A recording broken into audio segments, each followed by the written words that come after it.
Number 10. In his 40s, Richard Nixon discovered the game of golf serving as Eisenhower's vice president. Always the competitor, Nixon was probably the least athletic of all our presidents. An awkward swing hampered his ball striking distance to an average of about 175 to 200 yards. But he was said to be a good putter and have a decent short game. With plenty of practice, the 37th president shot in the low 90s and high 80s, once achieving a 12 handicap and eventually breaking 80. During Nixon's second term, his main focus were the issues of the time, leaving him little opportunity to play.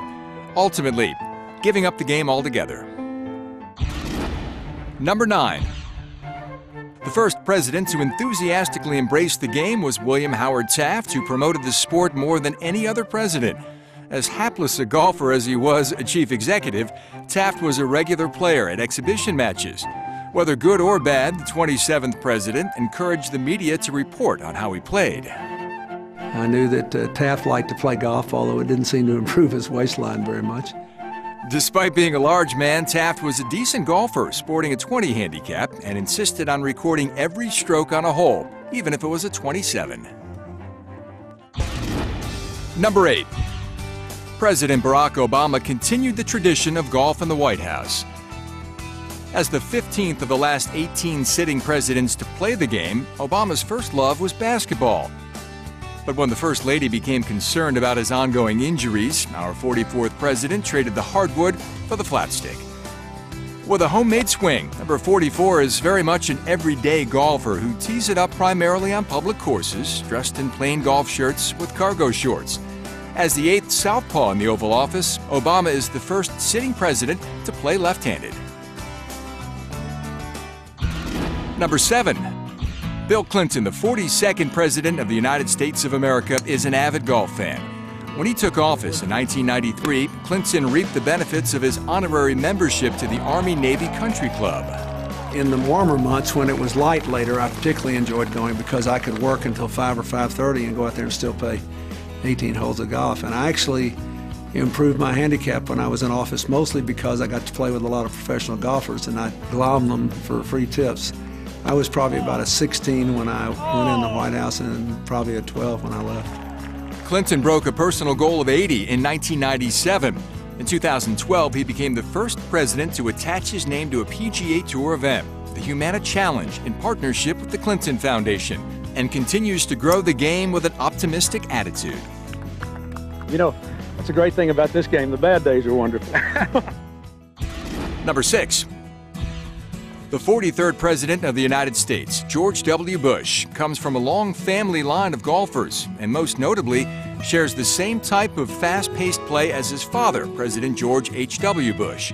The Texan is a capable 15 handicapper whose smooth swing allows him to connect with the ball off the tee, while his weakness comes around the greens. Like his father, he doesn't spend much time reading the break and pace of his putts in their aerobic style of golf. Number 5. More recently, presidents have openly embraced the game, allowing them, if only for a few hours, to relieve themselves of the burdens of the job. It was a way to get away from the chores and challenges of the Oval Office, so it is relaxing. I loved playing when I was president. I like playing with the good players because you kind of have in the back of your mind the hope. Geez, if I could just swing it like this guy. George H.W. Bush always raced through each round, once setting an 18-hole presidential speed record of 1 hour 51 minutes with a foursome. His love for the game will forever connect him to the sport. The 41st president served as an honorary chairman of the first tee and is the second president to be inducted into the World Golf Hall of Fame. Number 4. Franklin D. Roosevelt was one of the best and most passionate golfers among presidents. He picked up the game at the age of 12, and then as a young man won his club championship. Unfortunately, at 39, polio robbed him of a powerful swing and eventually ended his golfing days, preventing him from playing a single round while in office. Number 3. Gerald Ford was one of golf's greatest ambassadors, playing the game with dignity and a bit of a swagger befitting a president. The former University of Michigan football player was often thought of as the best athlete among presidents and brought a powerful golf game to the White House. A legitimate 80s shooter, Ford was long off the tee, and on one occasion even outdrove playing partners Arnold Palmer and Gary Player. But the 38th president was well known for his erratic drives, often hitting spectators. Ford's hard work in office carried over to the course. If you tried to give him a putt, he insisted on trying to make it. Several times in his life, he carried a 12 handicap, and at the age of 80, carried a 15 to 17 handicap. Number 2. No president was linked more with golf than number 34, Dwight D. Eisenhower. At the young age of 37, then General Eisenhower picked up the game. His passion for the game soon followed him to the White House.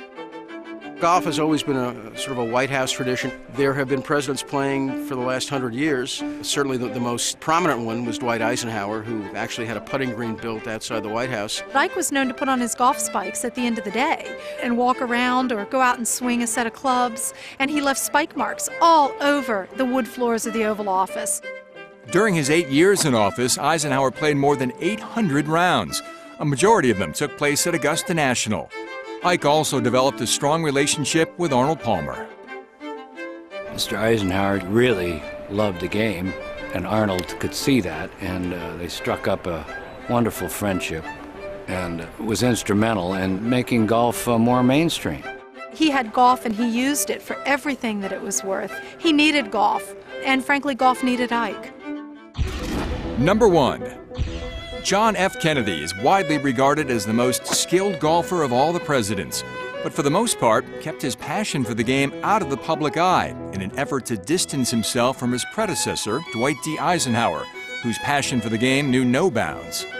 His long, smooth swing and affection for golf could have produced a single-digit handicap if he played regularly, but a bad back hampered Kennedy from playing more than he'd like. With his natural talent and fierce competitive ways, the 35th president at best got his handicap down to a 7 or 10, the lowest of any president of the United States.